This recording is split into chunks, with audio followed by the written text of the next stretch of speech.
Ngā mihi o te wā. In today's headlines, the privacy breach at the Earthquake Commission is 9 times bigger than initially thought. The EQC announced today that instead of nearly 10,000 cases, more than 80,000 claimants had their addresses and claim numbers mistakenly sent to a third party. CEO Ian Simpson says unfortunately they might not be able to contact each homeowner personally. We had begun calling the 9,700 customers whose details were obvious from the spreadsheet. We'll now be taking out advertisements in the Christchurch Press to express our regret. An independent review will be conducted, and Prime Minister John Key is confident the EQC has handled the situation appropriately. And Mr. Key is assuring that the employment market will improve soon. Big job losses are expected this week, with over 100 in the balance at the Department of Conservation, while Telecom is expected to lose 1,500.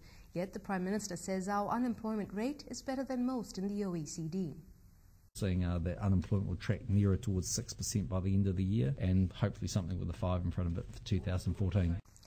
A survey predicts the sale of state-owned enterprise shares will fetch around $4.4 billion. The Horizon Research results indicate the government could succeed in raising between $5 and $7 billion, including institutional and offshore investors.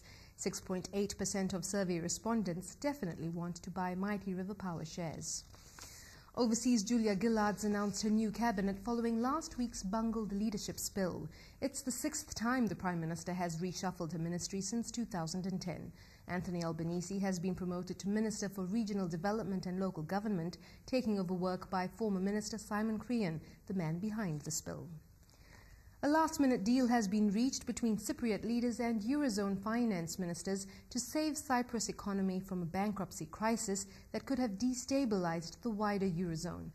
The President and officials have sought to restructure the country's banking industry and release $9.4 billion from large bank deposits in order to resurrect a bailout agreement with the EU, IMF and European Central Bank. The country's second largest lender, the Laiki Bank, will be wound down with a sizable levy as high as 40%, affecting those with deposits over 100,000 euros. Cyprus banks are due to reopen on Wednesday after a 10-day shutdown. And after 4 years of self-imposed exile, Pakistan's former military president Pervez Musharraf has returned home to run in upcoming parliamentary elections, despite legal challenges and death threats from Taliban extremists. Meanwhile, Afghan President Hamid Karzai will be visiting Qatar to discuss options for a Taliban office there, which authorities believe could facilitate negotiations with Afghanistan's warlords. President Karzai suspects the US of entering unilateral talks with the Taliban, a distrust that fueled last week's civilian protests against special forces in Afghani towns, which could threaten plans for an orderly transfer of security responsibility from NATO and US troops to local forces.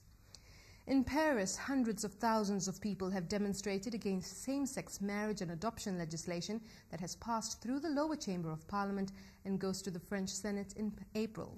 Across the Atlantic, the US Supreme Court will hear 2 landmark cases on the issue this week, including a challenge to the Defense of Marriage Act, or DOMA, which bars federal recognition of same-sex unions. The law received strong bipartisan support in 1996, but the tides are changing, with Republicans such as Senator Rob Portman now joining Democrats in endorsing a change to the definition of marriage. And finally, New Zealand's newly elected Anglican Archbishop says he plans to tackle social issues. The Bishop of Taranaki, Philip Richardson, was confirmed as the Archbishop-elect at a meeting in Wellington on Saturday by representatives of the country's 7 Tikanga Pākehā dioceses. Poor is growing. Levels of domestic violence, women and children as victims, are as high as they've ever been, highest in the OECD. From May the 1st, the 55-year-old Bishop Richardson joins Archbishops Brown Ture and Winston Halapua in leading the Anglican Church of Aotearoa, New Zealand and Polynesia. Well, that's tonight's news. Ka na minga karere mātua mai te whare kōrero rima, moriora.